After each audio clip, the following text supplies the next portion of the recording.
So, wir haben hier eine leere Kiste. Ich werde hier einige Werkzeuge reinpacken, die für Schulunterricht gedacht sind. Funktioniert aber auch für andere Holzwerkenkurse.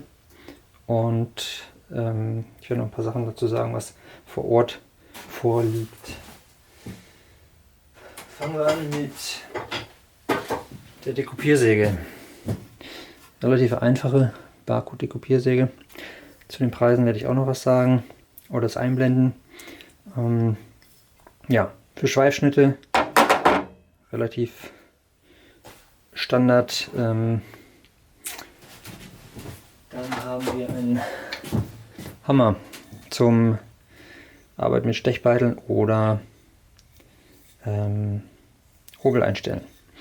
Der hier ist jetzt ein etwas leichterer Hammer, als ich sonst habe. Der kostet aber nur ein Viertel oder ein Drittel von dem, was hier der Thor inzwischen kostet, der 712er. Deswegen habe ich den jetzt mal geholt, wollte das mal ausprobieren, ob das klappt. Ich bin gerade dabei, einen neuen Koffer fertig zu machen für Schüler und Teilnehmer von Kursen. Und muss dann gucken, was zur Verfügung steht. So, dann haben wir eine Sägeraspe. Shinto Rasp.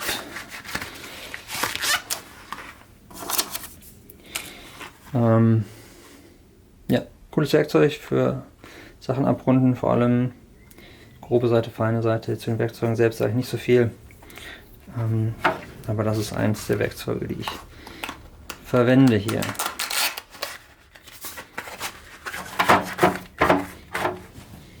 Dann haben wir ein paar Stechbeutel.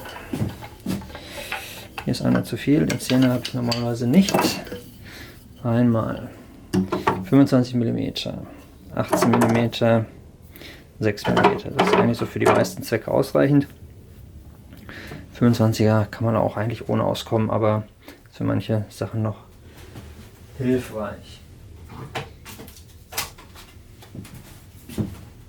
Stanley Cutter Messer.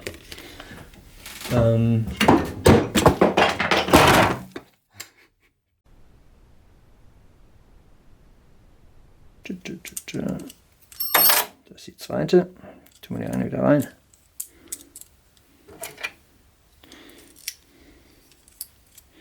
Messer kommt hier hinter. Kommt da drüber. Und dann sind wir schon fertig. Ja, also Anreiß- und Markierwerkzeuge. Ein Streichmaß habe ich hier jetzt nicht mehr drin. Das hatte ich früher mal. Liegt daran, dass in der Schule, wo ich bin, dass wir da Streichmaße vorliegen haben. So, das Messer kann man einklappen. Das macht das Ganze ein bisschen weniger verletzungsanfällig. Dann haben wir hier ein Barco 15 cm Kombinationswinkel. Man kann das verschieben, verschiedene Zwecke, ist das ganz praktisch. Ich finde die Feststellschraube nicht ideal. Die ist so ein bisschen durch die Feder, gibt die immer so ein bisschen nach. Funktioniert aber und auch wieder hier ein bisschen eine Kostenfrage. Wenn man dann Starage so nimmt, ist man dann fünfmal so viel los.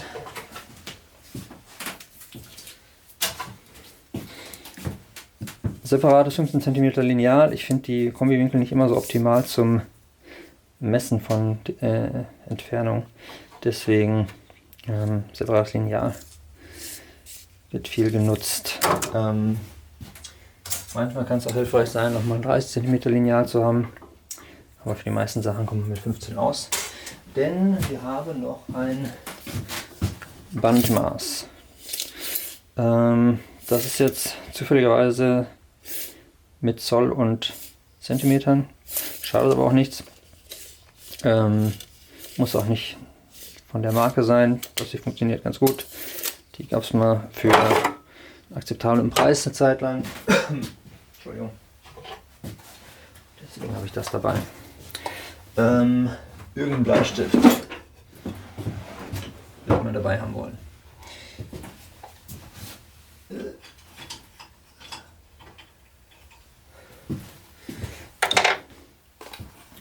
völlig egal, sollte man nur einen haben. Dann habe ich hier Bohrer. Bisher hatte ich eigentlich einzelne Bohrer immer gehabt. Hier abbrechen. Keine fachgerechte Verwendung von einem Winkel, sorry. 3, 4 und 5 habe ich normalerweise. Jetzt habe ich hier einen Satz geholt, weil er auch nicht so teuer war. Vielleicht muss ich gucken, ob ich nochmal einen Dreier da reinlege. Und für manche Zwecke verwende ich auch einen 1,5 Millimeter Bohrer. Die brechen immer schön schnell ab. Da habe ich dann einen Satz und die muss man regelmäßig nachkaufen. So. Das war's schon fast. Wir haben noch einen Hobel. Das ist der Flachwinkelhobel, Einhandhobel von Veritas. Der ist nicht günstig, aber irgendeinen verbrauchbaren Hobel braucht man.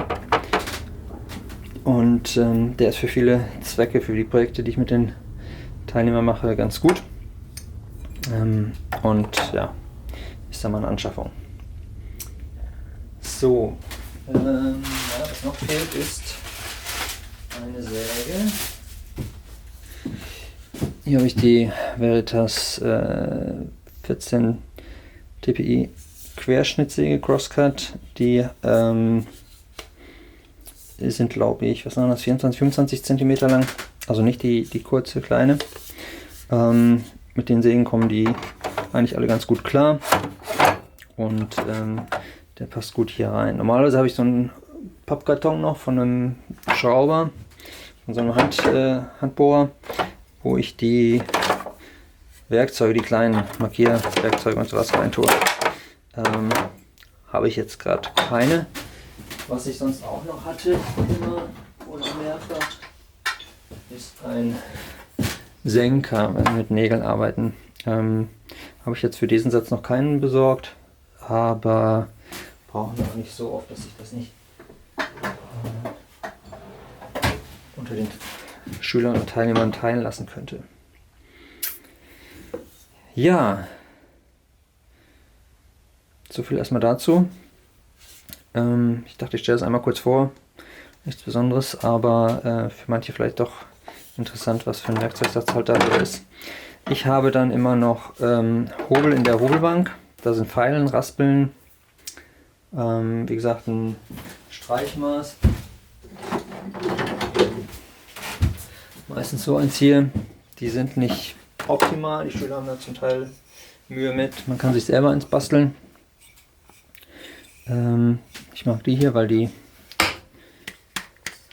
sich schön einstellen lassen mit dem Keil. Aber eigentlich funktioniert fast jedes Streichmaß. Aber wie gesagt, das habe ich in der Schule. Genauso wie Hobel. Rahmensägen für größere Sägeschnitte. Und ja, das war es im Wesentlichen. Wie gesagt, wenn Fragen sind, schreibt sie gerne in die Kommentare.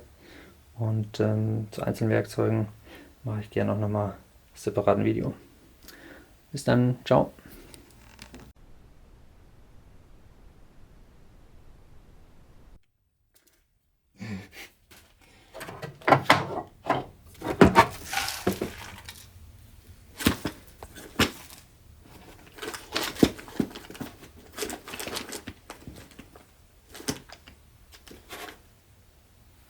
Fast nichts passiert.